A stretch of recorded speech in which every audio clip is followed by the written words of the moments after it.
Muchas gracias.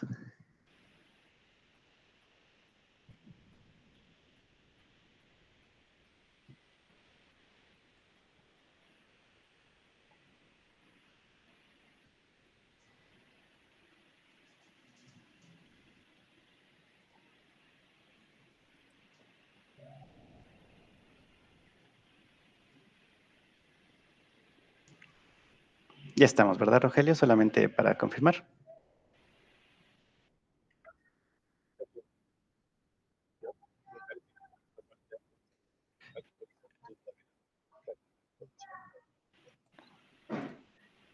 Okay, muchas gracias. Well, thank you very much. Good morning. Thank you very much for being here in the Cognimat seminar of the Cognitive Processes and Development Group. Thank you very much for being here. And I want to thank also to the Vicerrectoría de Investigación Estudios de Posgrado of the Benemérita Universidad Autónoma de Puebla. And I would like to thank the Vicerrector, Dr. Ignacio Martinez Laguna, and Rogelio Añadira for helping us today with this seminar. And thank you very much for us. Today is a very special seminar. We are closing this seminar this semester with this last talk, and we are very honored to receive today Dr. Camilo Gilmore from the Lombard University in the Center of Mathematical Cognition. So let me just introduce our guest today. With a little brief summary of her career, Camila Gilmore is Professor of Mathematical Cognition and co-director of the Center of Mathematical Cognition at the Loughborough University in the United Kingdom. Following a doctorate at the University of Oxford, she carried out postdoctoral research at Harvard University before holding research fellowship at the University of Nottingham and Loughborough University. She is currently funded by a Royal Society Dorothy Hodgkin Fellowship. Her research is focused on understanding how we acquire and process mathematical ideas and what this means for mathematics education. For us, it's an honor to receive today Dr. Camila Gilmore. Thank you very much for this great opportunity. The stage is all yours. Welcome to the seminar. Great. Well, thank you so much for that kind introduction. And thank you for inviting me to be part of this seminar series, which I think is the sort of thing that's, for all the negatives of the pandemic, opportunities like this is a real positive to have come out of it. And I'm particularly delighted to be coming and speaking in a seminar that I think you've had a lot of focus on female scientists and academics. And I think that's really great to see. So I'm going to be talking about some of my research looking at the role of executive functions in learning and performing mathematics. But I thought I'd start by just saying, why is it that I study mathematics?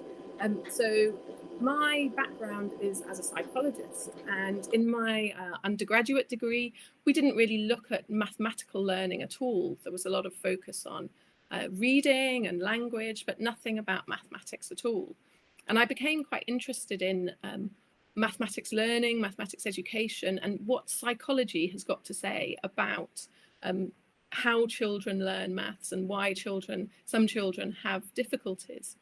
So we know that maths is really important for success in life. So we know there's a lot of research, particularly in Western societies, but also internationally more broadly than that, showing that individuals' mathematics outcomes are related to their future job prospects and their quality of life.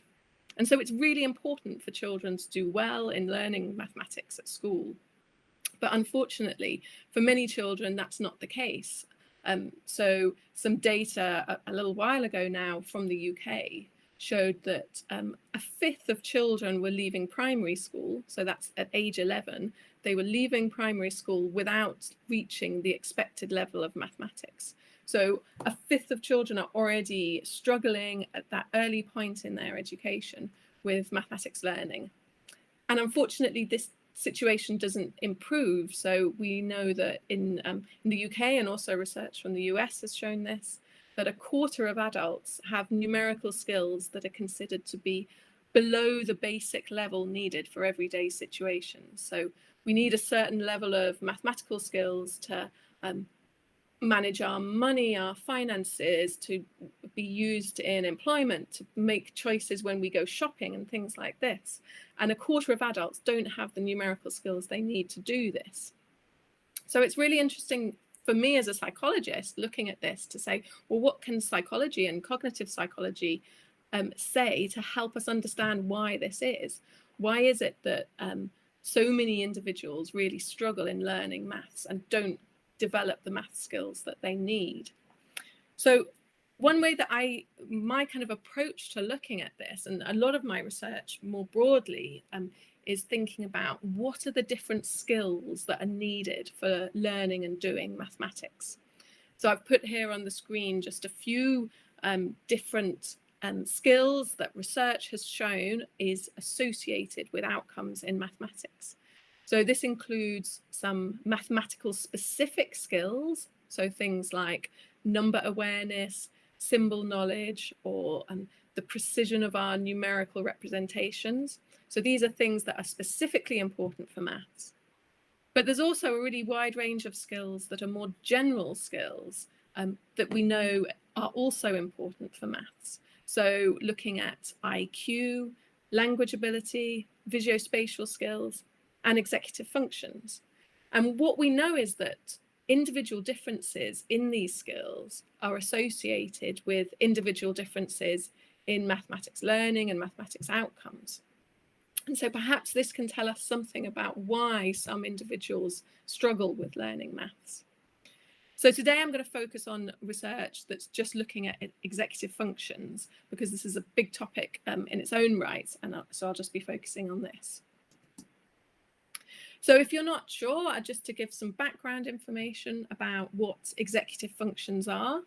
So they're the skills that we use to monitor and control our thoughts and actions. So they're incredibly important in pretty much everything that we're doing. We're focusing our attention, we're taking in information about certain things, and we're responding in particular ways. So our executive functions allow us to respond flexibly to our environment, and they allow us to be deliberate and goal-directed in what we do, in focusing our thoughts and our actions to achieve a particular goal. So it's quite a broad set of skills, and there are a number of different ways that researchers have separated these out. But in this talk today, I'm going to focus on one particular way of thinking about executive functions. So it's quite common to see executive functions split into three components, which includes working memory, inhibition, and shifting. Shifting is sometimes called switching as well, or cognitive flexibility. So working memory is the skill to hold and manipulate information in our mind, or to hold our information in our mind while we engage in some other kind of processing activity. So it's not just short-term memory, it's working memory is more complex, and it's about holding and manipulating information. Inhibition is the skill to ignore distractions and to resist unwanted responses. So inhibition is a really broad, complex skill, but it generally is involved whenever we want to focus on certain aspects of a situation and ignore others, or if we want to stop ourselves responding in particular ways. And there's a lot of research now looking at inhibition in relation to mathematics. And finally, shifting. This is our ability to focus on different aspects of a situation, or to switch between different tasks and to engage appropriately in the different tasks. So these are the three components of executive function that I'll be looking at today. And there's been quite a lot of research looking at these skills and mathematics achievement and learning. So going back for a while now, we've got a lot of evidence that executive functions are associated with maths achievement. These three papers I mentioned here are all review papers that review a big body of research. But as you can see, they're a little old now, and actually there's been so much more even since these review papers were published. And most of the evidence that we have so far is looking at children or adults' performance on tasks measuring executive functions and mathematical performance at a single point in time, or looking at how executive functions predict future mathematics performance. But one thing that struck me and my colleagues when we were working on this was that these studies are often based on quite a simplistic view, either of executive functions or of maths. So as I mentioned before, executive functions can be split into these 3 different components. And if we want to look at how executive functions are associated with maths, we need to look at those separate components. But the same is true of mathematics, that maths is not just one simple single domain where performance on any kind of maths measure is interchangeable. We can also distinguish between different components of mathematics. And in the studies that I'm looking at today, I'm going to be distinguishing between procedural skill, conceptual understanding, and factual knowledge. So we can look at mathematics and split it by the domain, so arithmetic or geometry or algebra. But I think if we want to look at underlying cognitive processes, it's sometimes more helpful to think about the type of knowledge that we're focusing on. So here, procedural skill, that's the knowledge and the skills that we need just to carry out procedures in maths. So it might be to perform a mental calculation, for example, and can an individual carry out a sequence of steps to solve a particular problem. Whereas we can distinguish this from conceptual understanding, which is children or adults' understanding of the rules and the principles and the relationships that underlie mathematical knowledge. So we don't just want children to learn maths, how to perform operations. We want them to understand those operations and understand the connections between them. And this is conceptual understanding. And finally, we have factual knowledge, which is can an individual recall or retrieve the basic facts that underpin different domains of mathematics. So this might be things like our multiplication tables or basic addition and subtraction number facts. So these are very different types of knowledge. And if we want to know how executive functions are related with mathematics, then we actually need to see how executive functions relate to these different components, because it's likely that there might be different relationships. So if I summarize this, I can say that a lot of the research, particularly the early research in this area, just looked at executive functions as one big complex component. And they looked at mathematics achievement as one big complex component. And they might find, and there's lots of evidence of a relationship here, but that doesn't really help us much. We need to unpick this a bit more. So what we really want to do is think about how do these 3 components of executive functions, how do they relate to different components of mathematics achievement? So what are the complex and sort of nuanced and precise relationships between how these different processing skills, general cognitive skills, how they relate to knowledge and learning in these different areas? So we've got this complex picture that we want to unpick and understand what's going on. But there's actually even more complexity to it as well, because we need to think about development. So it might be that the relationships between executive functions and different components of mathematics change over development. So perhaps the executive functions that you need to learn your number facts, for example, is different from the executive functions you need later on when you're retrieving and using those number facts. So we also need to think about development and learning and how these relationships might change. And finally, another thing that potentially adds even more complexity to this is the distinction between learning and doing. I don't really have a good name to describe this. Doing is not a good word, but this is the best I can come up with. So this is about thinking about, are the executive functions that we need, are they different when we're learning about new mathematical ideas or new mathematical processes or new mathematical topics? Are they different from the skills that we need once we've learned these and we're doing it?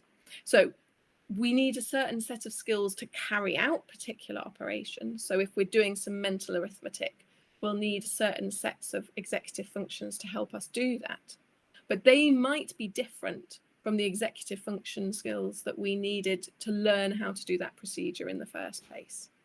And a lot of the research doesn't distinguish between these, because when we just take a single measure of overall mathematics achievement, we don't know what's influencing performance there. Is it children's learning of the procedures, or is it how they actually doing it when they complete the problems. So to really understand about executive functions and mathematics, we need to look at separate components, we need to think about development, and we need to draw a contrast between learning material and carrying out already learned mathematical processes. So that's what I'm going to focus on when I'm talking about the studies today. So I've got 3 research questions that I'm going to try and cover, drawing from 2 different studies. And so these looking at, first of all, this initial question about which executive functions are related to factual, procedural, and conceptual components of mathematics. And then I also want to look and see how does these relationships give rise to differences in overall maths achievement. So how does the relationship between executive functions and overall achievement in maths, can that be explained by these individual components? And finally, can we distinguish a role or a different role for executive functions in mathematics learning and versus mathematics performance or doing mathematics? So I'll start with this first question. So the study we ran to have a look at this was a study with children and adults across a wide school range. So we had, oh, I'm sorry, I haven't put the ages on here. So we had 284 participants in the study. So the youngest group were year 4, so that means they were 8 to 9 years old, and 79 of those. We had children in year 7, which means they were age 11 to 12. And we had children in year 9, which means they were age 13 to 14. And we also had university students. And so the year 4 children, the 8 to 9-year-olds, were in primary school. The year 7 and 9 children were in secondary school, and obviously the university students at university. And so each participant was involved for a 2-hour testing session, and we measured overall mathematics achievement using a standardized maths test. And then we had specific measures of specific math skills, and I'll go through those in a moment. And then we had some standardized and experimental measures of executive function skills. So I'm just going to briefly describe the different tasks and measures we use, because I think that's really important to give you a flavor for what these concepts are that we're measuring and what these different constructs are. So for mathematical achievement, we use the Wyatt Mathematics Reasoning subtest, a standardized measure. And this is a really broad measure that has lots of different types of items. They tend to be verbally delivered. So there might be visual things for the participant to look at, but there'll also be a verbal description. So there might be things like this, like a number sequence, but you could also have word problems here, or answering questions about taking data from a graph, for example. So it's a very varied and broad test. And then we had 3 specific tests trying to tap into these specific different skills. So we looked at factual knowledge, and this was, we asked participants to answer some simple arithmetic problems, and we judged them to know that as a number fact if they could answer within 3 seconds. So we measured their retrieval of correct answers, and not just if they were solving it some other way. We then also gave them a procedural skill measure, which again was arithmetic. This time the problems were slightly more difficult, and we had different measures for the different age groups. I'll come back to that in a second. So, but here the problems were designed to be something that the participants wouldn't necessarily be expected to be able to retrieve the answer. And they were told they could solve the problem any way they wanted. So they could retrieve it if the answer popped into their head, but they could count, or they could use their fingers, or use any other kind of mental strategy to solve them. And finally, we measured conceptual understanding. And this was done using a kind of standard approach where we showed the participants a problem, an arithmetic problem, where the answer was provided. And then we asked them, can you use this to solve a different problem? So these were designed to be too hard for the participants to very quickly mentally calculate, but to see if they could see the relationship. So if you see in the example here, we've got 74 plus 57 equals 131, and they're told that, and they're asked, can you use this to tell me what the answer to 131 minus 74 is? And by setting up these pairs of problems in different ways, you can get a measure of how much the individual understands the relationships between arithmetic operations, for example. So these were our mathematics measures. And then looking at our executive function tasks, we had 2 working memory measures. One was a verbal working memory and one was visuospatial working memory. So the verbal working memory was a sentence span task where participants hear a sentence and they have to provide the last word to the sentence. And they hear a sequence of these and then they're asked to recall the words in the correct order. So here they would be expected to say gloves for the first sentence, duck for the second sentence, and moon for the third sentence. And then they'd be asked to recall gloves, duck, moon. So this is, you're doing some processing because you're having to answer the questions, finish the sentences, but you're also having to hold the information in order. For our visuospatial working memory measure, we used an odd one out task. So participants saw a sequence of grids, and on each grid there would be 3 symbols and one was different to the others. And participants had to remember the location of the odd symbol out, and at the end of a sequence of these to recall the location of the odd symbol. And so both of these working memory measures had sort of increasing span lengths, so we could get a measure of how much information, verbal information or visuospatial information, the participants could hold reliably in mind. For inhibition, we used 2 tasks. So one was an animal Stroop task, so that's the top images here. And for this, participants saw 2 animal pictures on the screen, and they were asked to choose the one that was bigger in real life. So here would be to pick the elephant. And sometimes the bigger animal in real life was bigger on screen, and sometimes it was smaller on screen. So that's what we'd call our incongruent trial, where the smaller one on screen is actually bigger in real life. And that's it interferes, the size on screen interferes with you responding on the basis of the real life size. And so you look at measure inhibition by the difference between these types of trials, congruent and incongruent trials. And then we had a second inhibition task, which was a numerical inhibition task. So here we actually used a dot comparison task that's used in other research to measure other things. But here we used it to measure inhibition. So participants were asked to pick which image had more dots in it. And sometimes the image with more dots, those dots were bigger and they were more spread out and they took up more space. And so that would be a congruent trial, but sometimes the image with more dots, the dots were smaller and they took up less space and they took up less of the image, and that would be an incongruent trial. And again, we'd be looking at the difference between performance on the congruent and the incongruent trials. And finally, our shifting measure, we used a standardized measure here from the NEPSI battery, and it's a card sorting task, where participants are given a set of cards with sort of pictures on them, like these examples here. And the cards differ in lots of ways. So some of them are yellow and some of them are blue. Some of them have borders. Some of them have 1 animal on. Some of them have 2 animals on, etc., etc.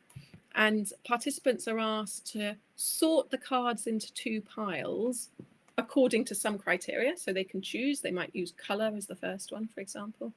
And then they're asked to create as many different sortings as they can within a time period. So it requires the participant to identify a feature, sort according to that, and then immediately to ignore that feature and focus on a different feature and sort according to that, and then ignore that feature and focus on another one. And so this is why it measures this ability to switch between tasks and switch attention between different aspects of a situation.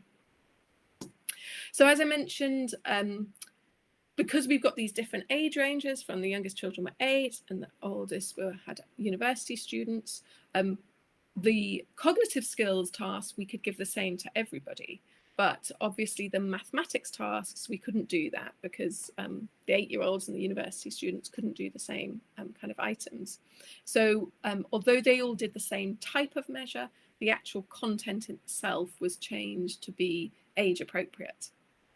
And so to deal with that in our analysis, we then standardized within the age group performance on each of the variables. So we did use Z scores. So each child's performance on the maths task would be compared in relation to the other children in their year group. And so this was, in some cases, this was reverse coded so that for all measures, a higher score equals better performance, just to make it easier in the interpretation of the results. And what we did to analyze this was a series of hierarchical regressions. So we wanted to look at predicting the maths achievement measure, and then these separate factual knowledge, procedural skill, and conceptual understanding measures. And so for each one, we did a separate regression where we looked at how performance on the different executive function tasks accounted for performance on the outcome.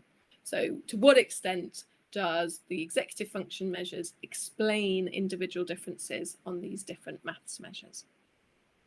And each model had 3 steps. So the first step was just dummy contrasts to account for the different age groups. And because we Z-scored everything, we know that we're not going to get differences between the age groups, but that doesn't mean that they didn't perform differently. It's just because of the way that we standardized them within year group. So then the key step was step 2, was to look at these executive function predictors. How did they explain performance on the maths measures? And then finally, we had a third step where we included interaction terms.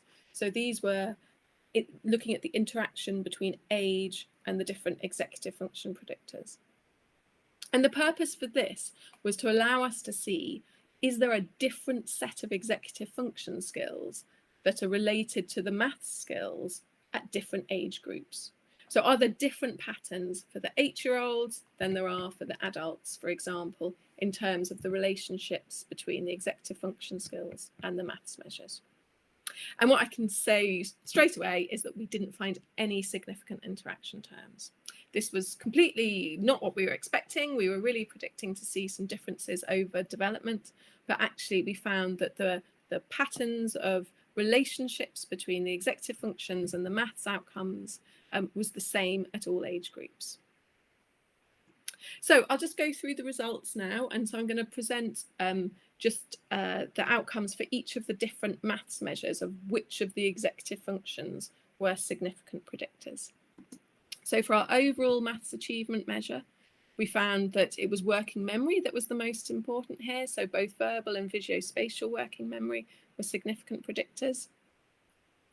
For factual knowledge and for procedural skill, we found it was verbal working memory, visuospatial working memory, and also numerical inhibition that were significant predictors. And finally, for the conceptual understanding measure, we found it was only verbal working memory that was important here. So the non-numerical inhibition task didn't relate to any of our outcome measures, and neither did the switching, the shifting task. And this is really interesting and is not surprising completely from the previous literature. So it's often found that shifting is only seen to be an important predictor of maths achievement if you're not also measuring other executive functions. So in situations where you haven't taken account of other executive functions. And the difference between the numerical and the non-numerical inhibition, that shows that inhibition perhaps seems to be something that's a bit more domain specific. It's not just a very general skill, and it's not just are you good at resisting interference, but are you good at resisting interference in the particular domain you're looking at? So here it was numerical inhibition rather than general inhibition that was important. So summary of that study, we found that executive functions explained a moderate amount of variance in mathematics achievement overall, and a smaller amount of variance in factual, procedural, and conceptual knowledge. And surprisingly, we found that the relationships between executive functions and maths were pretty stable between the ages of 8 and adulthood. We found that factual knowledge and procedural skill are predicted by verbal and visuospatial working memory and numerical inhibition. And this makes sense because it's often been suggested that working memory is needed to retrieve facts from long-term memory, and that inhibition might be important to suppress interference between different items. So when you're retrieving the answer to a problem, you have to ignore the possible answers. And it also, in terms of procedural skill, it supports that there's an important role of working memory, that when we're trying to solve some mental arithmetic, we're having to hold part information and we're having to keep track of the strategy that we're doing, and you use appropriate strategies. So perhaps inhibit some obvious strategies if there's a more efficient one. We did find conceptual understanding was predicted by verbal working memory, but there was very little variance in conceptual understanding that was explained. And the lack of a relationship between conceptual understanding and some of these other skills might have been to do with the way that we measured conceptual understanding. So moving on to the second main question. So if we know that we have this relationship between executive functions and these specific mathematics components, what about how that all relates to overall achievement? So this sort of diagram refines the diagram I had at the beginning of the talk with these findings that we've got. So we can see now that we've got working memory having the most important role, and shifting wasn't actually related to these components. But we also know that factual knowledge and procedural skill and conceptual understanding are all independent predictors of mathematics achievement themselves. So what we were interested in is, does the role of working memory in retrieving facts or carrying out procedures or understanding concepts, does that explain the role of working memory in overall maths achievement? Or does working memory have a different role to play? So is there an additional direct effect relating working memory and mathematics achievement?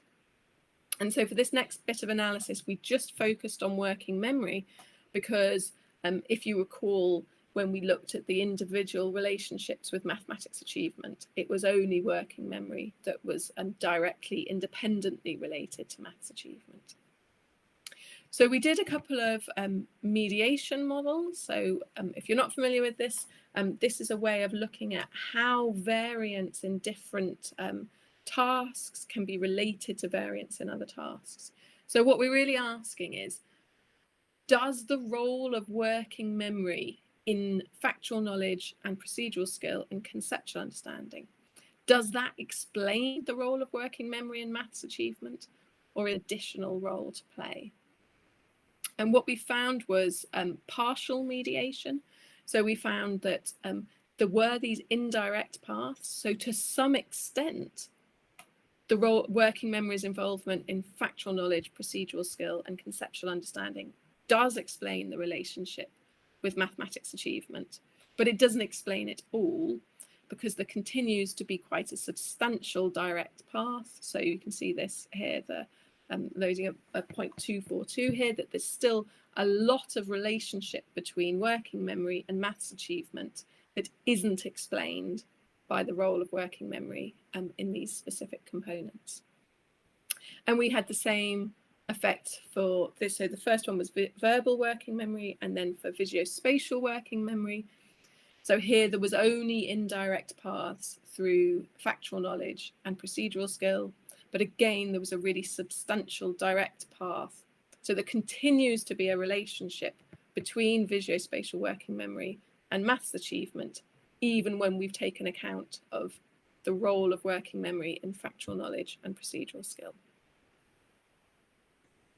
So to summarize that part, we found that these different components of mathematics partially mediate the relationship between working memory and maths achievement, but not fully.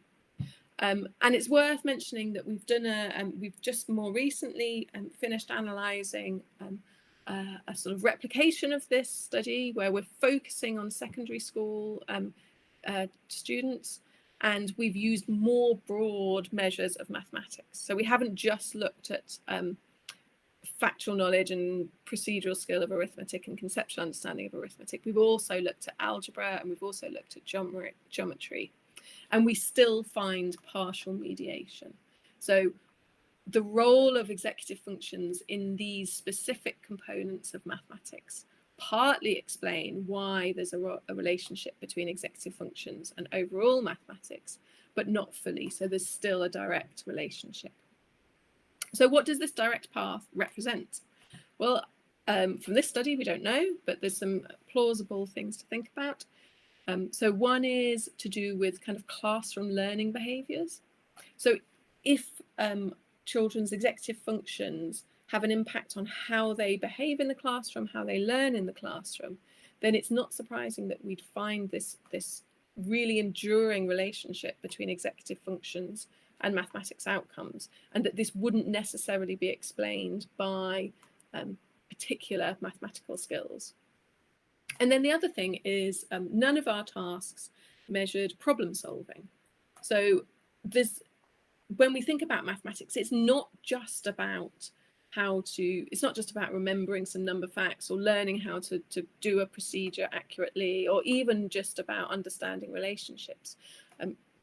Students also need to learn how to look at a problem, identify what's being asked, construct a representation of the problem, and to have a plan for how to solve it.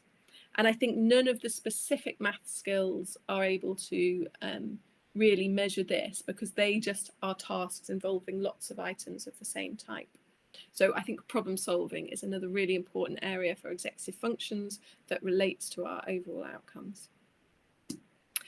So just to move on to another study now, and to think about taking this one step further, I mentioned earlier this distinction between learning mathematics and doing mathematics, or the performance of mathematics. So we've seen that there's some different relationships between executive function skills and different parts of mathematics, but is there also a difference in terms of learning and performance? So yeah, I think I've just said that. So we were interested in this study at looking at whether executive function skills explain differences at the rates in which students learn new mathematical material, and whether this differs from the executive function skills required when you're doing a known procedure. And another thing that we wanted to look at is tapping in a little bit about how broad are executive function skills, and how might they be involved and at a behavioural level or at a cognitive level. So we know that I started off by saying that executive functions are involved in controlling our thoughts and behaviours and thoughts and actions. And a lot of the measures of executive functions that we use in research focus on the thoughts bit. So they focus on how can we hold information in mind, or how can we ignore certain information and respond in particular ways. But they don't give us such an indication about this controlling of actions and behaviours. And so perhaps we need some broader executive function measures looking more at behaviour control, because this might be something that's really important when we're thinking about learning, because of course when children are learning, they're learning in a classroom context, and there's not often a lot going on. So this study involved 88 children who were aged 8 to 9 years old, and they were all taken from a single school. This is important because of the design of the study was tied very closely to what the teachers were doing in the class at the time. So it meant that our sample wasn't huge, but we had all the children in this school that were going through the same educational experience. And that matters when we're looking at learning and how it relates to what's going on in the classroom. So the study had 3 different time points. So when the children were at the beginning of year 4 of primary school, we took some initial measures of cognitive and behavioural executive function skills. And we also gave them a measure of rational number. So the design of the study was developed with teachers around about children's learning of fractions and decimals. So we talked to the Year 4 teachers about, what big sort of topics do you spend a lot of time on that might be relatively new to the students, that they haven't done a lot on before, so it's quite new material. And they identified fractions and decimals as being a good topic. So we focused on measuring students' understanding and skill with fractions and decimals. So at time 1, we measured cognitive and behavioural executive function skills. We measured any pre-existing knowledge of rational numbers that their students might have. And then straight after we'd taken these measures, they then went straight into a concentrated period of lessons around fractions and decimals. And that continued on and off through the next 6 months, where they had a lot of teaching on this. And then we gave a second measure of the rational number assessment. So we then looked 6 months later, how much have their children learnt about fractions and decimals? And then we had the opportunity to go back a year later, so just over a year later, so 20 months after the initial time point, and we were able to give the rational number assessment measure again, and to look at kind of their children's retention of this information. So they hadn't had as much teaching about this material in that year because they'd gone on to other topics. So we were really looking at sort of initial learning in the first 6 months and then retention of this information. So just to go through quickly the measures that we used here. So in terms of executive functions, we focused just on visuospatial working memory, but we had the same working memory measure as I mentioned before, and we also took a measure of this as a sort of short-term memory, visuospatial short-term memory as well. And then we had the same inhibition and shifting measures. But then we added to that some more behavioural executive function tasks. So this included a following instructions task, which we adapted from something that had been used by Susan Gathercole. And this it's kind of like a working memory, and it's a bit of inhibition, it's all in together. So children hear a sequence of instructions and are asked to carry them out. So things like pick up the blue ruler, put it into the pink box, and touch the green rubber, for example. And children have to remember the instructions, but they also have to sort of resist the instinct to start doing it, and so they can listen to the whole set of instructions. We also used the brief, which is a standardized teacher report measure of executive function behaviours. So the teachers were asked to fill these out for all of the children in the year, and to show how much they show behaviours that are classic, that require a lot of executive functions. And then finally, we had some classroom observations of children's behaviour in the maths lessons. And so we went in and observed a series of maths lessons, and we did these 10-second observations of children's behaviour that we coded as to whether they were on task or off task, and whether they were working with others or independently. And we ended up across these multiple observations giving children a measure of the proportion of on-task behaviour they did during maths lessons. And finally, so we measured their rational number knowledge, as I mentioned. So this was a measure developed with the input of teachers to make sure we were tapping into things that were close to what they were learning in school. So it had 12 items on fractions and 12 on decimals. And they had 3 different types of questions. So we were looking at switching between representations, so concrete or symbols or diagrams for fractions, for example. Understanding magnitude, so could they put fractions in order? Could they compare decimals, for example? And then some arithmetic with fractions and decimals. So first, I'll just show you what the development looked like. So we looked at this graph, just very simply shows the mean score on the rational number knowledge measure at time 0, which was the first time point, and then 6 months later, and 20 months after the initial time. And so when we look at the whole kind of class, the whole year group's mean score, we can see there is evidence of a linear growth here. They are learning and retaining and the information. But obviously that's not really very helpful, because there's lots of differences amongst children in how they'll get on. And in fact, if you look at the individual scores, we can see that mean development is not really very representative of what's going on, that there's huge variance in children's starting points. So some children knew nothing, some children actually knew quite a bit. And then there's huge variance in how quickly they develop. So some children making huge progress over that first 6 months, others going backwards, actually knowing less at the second time point. And then again from the time 2 to time 3. So the mean performance isn't very interesting because it hides all of this variance. And so we analysed performance using latent growth curve modelling. And what this allows us to do is model this variance in both starting point and change over time, and then look at what predicts that. So just to give a little bit more information about that, so when we're doing a latent growth curve modelling, we first of all model the development, the change in scores over time, and we do this by having a latent factor for the initial status and then a latent factor for growth.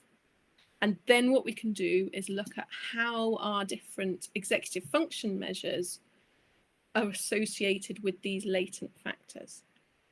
So don't worry if you're not familiar with this technique. Really what it's allowing us to do is not just look at mean performance, the average performance, but to look at the variance in where children were starting, what their starting point was, and how that grew over time, and then see which of these factors is associated or explains variance in either starting point or growth.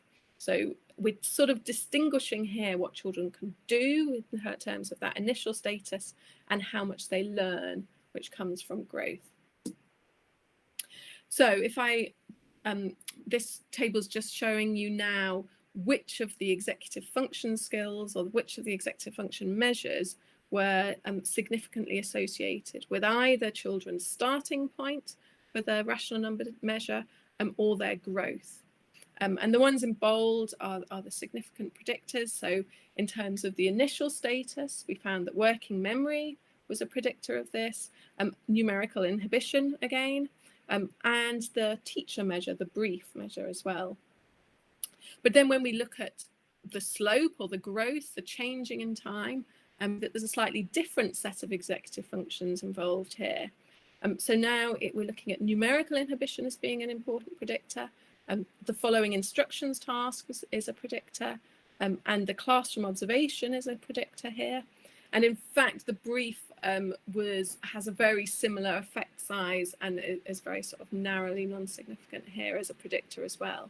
So we're seeing these behavioural measures are really, really important for learning, for growth, for change over time, whereas the kind of working memory measures that so often comes out as an important predictor, that isn't really explaining differences in growth, but it is explaining differences in the children's starting point. And another thing to mention is that we found quite low or moderate, at best moderate correlations between these cognitive measures and behavioural measures of executive function. So it seems to be that they're really tapping into quite different things, are sort of very focused cognitive tasks that look at control of our thoughts versus these more behavioural tasks that look at control of our actions. Okay, so just to finish up, so I'll summarise that study. So we found from this that executive functions are associated with both initial mathematics performance and growth in mathematics, but there's some evidence that there are slight different sets of measures that are important for doing mathematics versus learning mathematics. But one thing that did surprise us is that these cognitive measures don't do very well in explaining differences in the behavioural measures. So there's a lot more work to be done, I think, in understanding different levels of executive functions. So the overall summary and kind of what I think are the questions that are remaining. So I hope I've showed you that executive functions and particularly working memory play a really key role in mathematics, but that the mechanisms are quite complex. Surprisingly, we found that the relationship between executive functions and maths are stable between 8 years old and adulthood, so they don't change. And this might mean, it might be because the skills involved in doing maths are actually the same at all different ages. Or it could be that the relationships we see in adulthood are actually driven by relationships that were important early in life. So what was important for learning maths in the first case is still a predictor of performance later on in adulthood. And then in the second study, I showed that there's some evidence that different sets of skills are important for doing and for learning mathematics. And we really need to get a better understanding between the distinction of cognitive and behavioural executive functions. So just very quickly, just what are the implications, I think, of this for sort of for education, for, you know, what like teachers want to take away from this kind of research? And the main thing, I think, is to understand that there's a really wide variety of reasons why children might succeed with or might struggle with mathematics.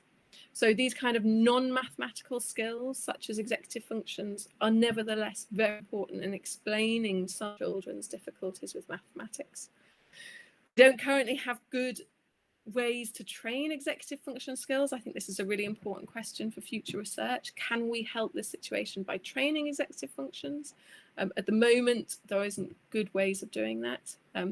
So as an alternative, it might be that we want to consider how classroom activities challenge children's executive function skills, and why we might want to sometimes increase that challenge or sometimes to decrease that challenge. So I've gone over a little bit, so I'm going to stop there and just acknowledge the colleagues that I've worked on this with and the funding. So thank you. Thank you very much, Camila, for this great talk. I enjoyed a lot. And we have a lot of questions. I have questions on my own and some questions here. Okay. So I invite the people that want to ask their questions. You have a form in the chat. So I'm going to begin with a question from Dr. Afonso that says, congratulations on your crucial work. My question is, if it's possible to determine the schemes and the cognitive structures different between learning and doing mathematics, and how different are those procedimental schemes? Yeah, that's a great question. I don't think there's a really simple way of doing this. I think so. It's really, I mean, I have presented it in quite a sort of simple idea, as if that we learn something and then we just carry it out. And I do think there's a really important distinction between these, but it's not easy to separate out those processes. I think we can, perhaps number facts is a good example to think of with this. So when children are learning, like my son's learning his times tables at the moment, and we spend a lot of time helping him try and remember all his different number facts and practicing this. And we can really see that there are particular processes involved in learning, coming to know that number fact. But then later on, you're going to be retrieving that fact and using it all the time, hopefully in calculation and solving problems. And it's definitely a very separate skill to learn it in the first place and then later to retrieve it. But we can see that executive functions, for example, are involved in both. So we've done some other work using dual task studies, where we ask people to solve mathematics problems while they're simultaneously having to do a working memory task. And using that kind of approach, we can really see that executive functions are involved in retrieving number facts, but this might be slightly different from the executive functions and the ways and the processes that are involved when you're trying to learn it in the first place. So I don't know if that answers the question at all. I think it's a really, I think all of the mechanisms and processes underlying kind of maths learning and performance are incredibly complex, and we need to do a lot more work to try and unpick these. Okay, perfect. Thank you very much. I have a question from Valeria. Congratulations on your talk. My question is, how can we make a relation between the elements of motivation and interest in the process of mathematical cognition and the cognitive functions? Yeah, another great question. So I have just talked about cognitive skills here, and I haven't even mentioned in my initial slide where I showed these different cognitive skills that are important. I didn't mention any of these sort of more affective skills or emotional side. So motivation is extremely important.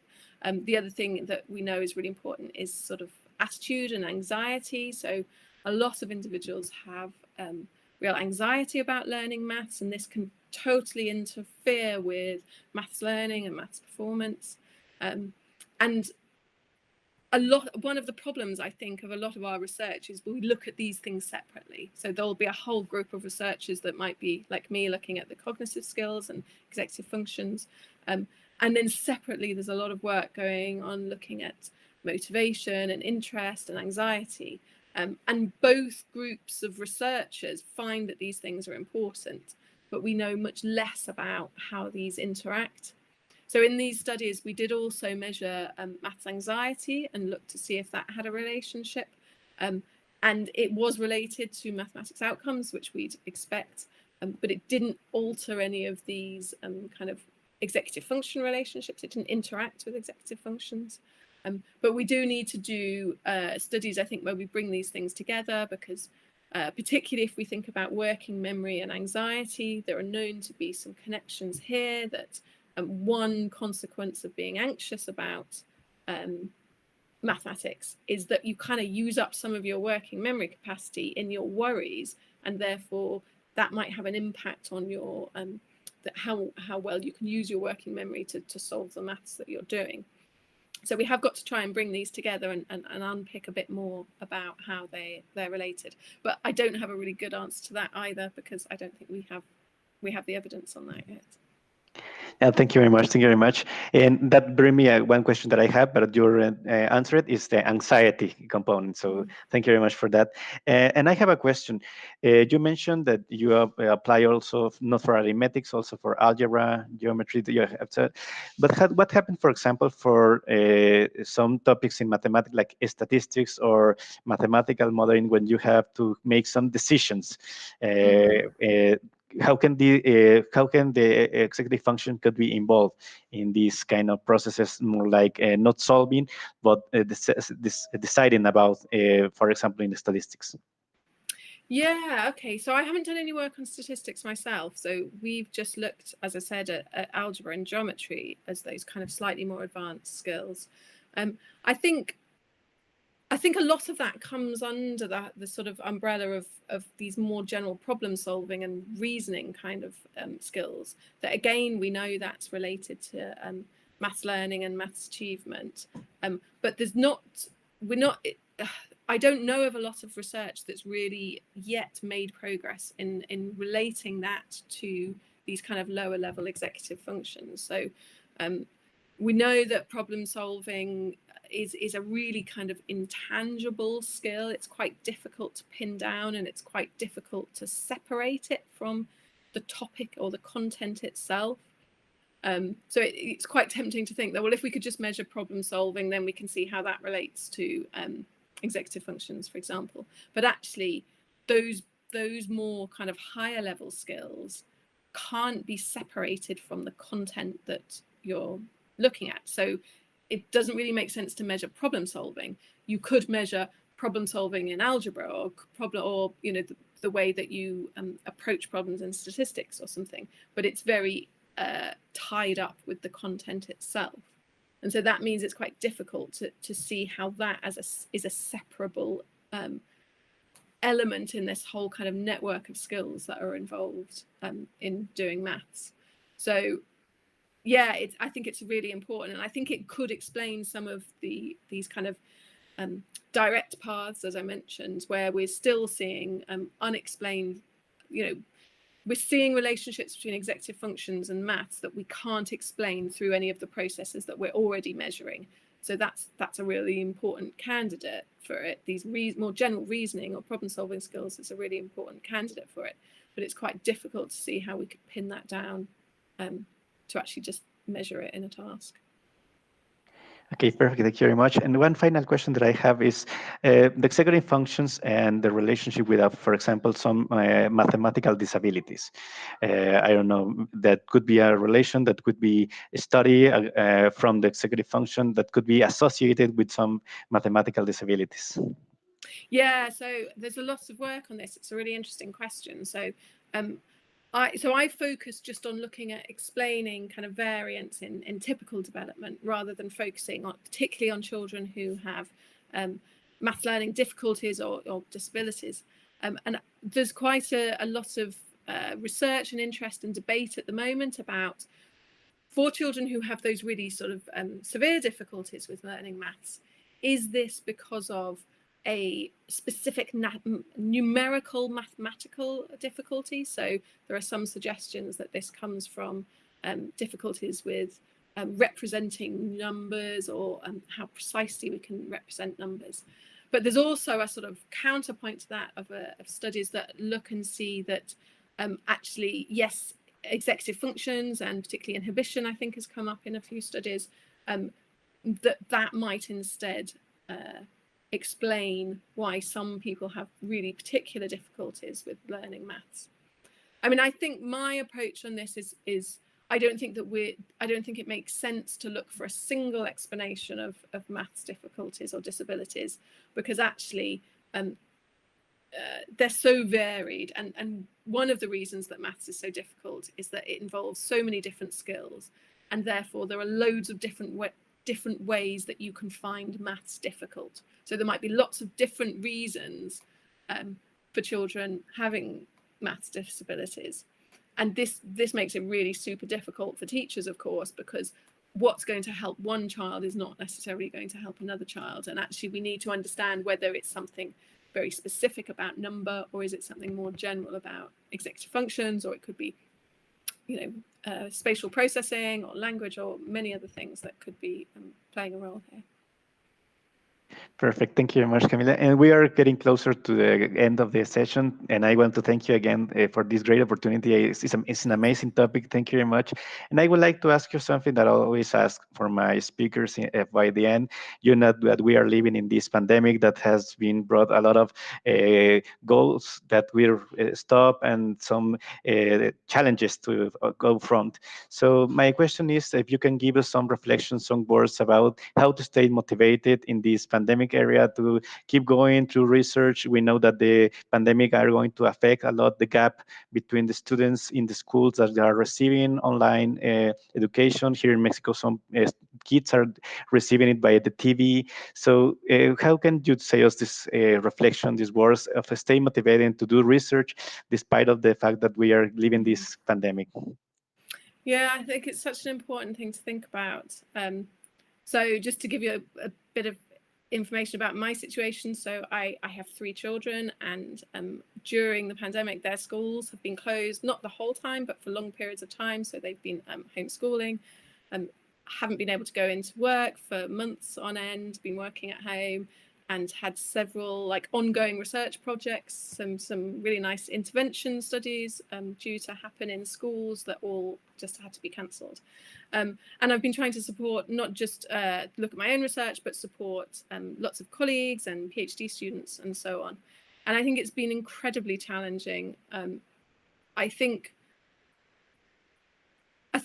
we have to sort of focus on what we can take out as a positive. So one of the positives for me has been things like this opportunity. So making contact with people internationally online, we could have already been doing it, but it's taken a pandemic to make us really get into opening up seminars online and so on. And that's a real positive. And it's meant that I've been able to talk to new people that I haven't spoken to before.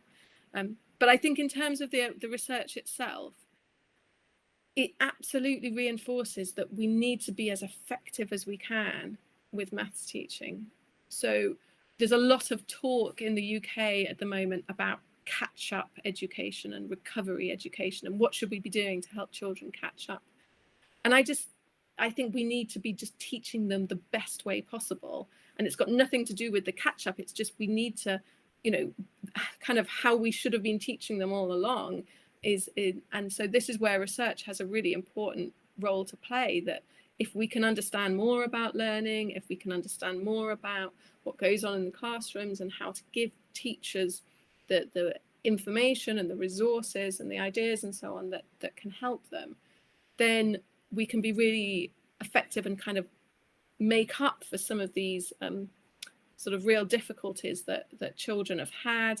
And so it sort of, while the pandemic has made research harder and it's made it more difficult, and particularly for a lot of early career researchers and PhD students, it's been extremely difficult. At the same time, it's reinforced for me why I think this kind of research is really important, and it's made it like even more important. So I guess that's how I've kept motivated through it. Thank you very much for this great answer. I agree with you. Thank you very much for that. And thank you very much for this opportunity and all the people that were connected today. Today, we are closing the seminar for this semester, but stay tuned for all the activities that we have. I would like to thank again Dr. Ignacio Martínez Laguna, Vicerrector de Investigación y Estudios de Posgrado de la Universidad Autónoma de Puebla, Rogelio and Yadira for making this possible. And thank you very much, Camila, for this great opportunity of listen to your work and your experience. And I hope you have a good time with us. Great. Thank you. I've really enjoyed it. Thanks very much. Thank you. Just give me just 1 minute. We are closing the transmission. And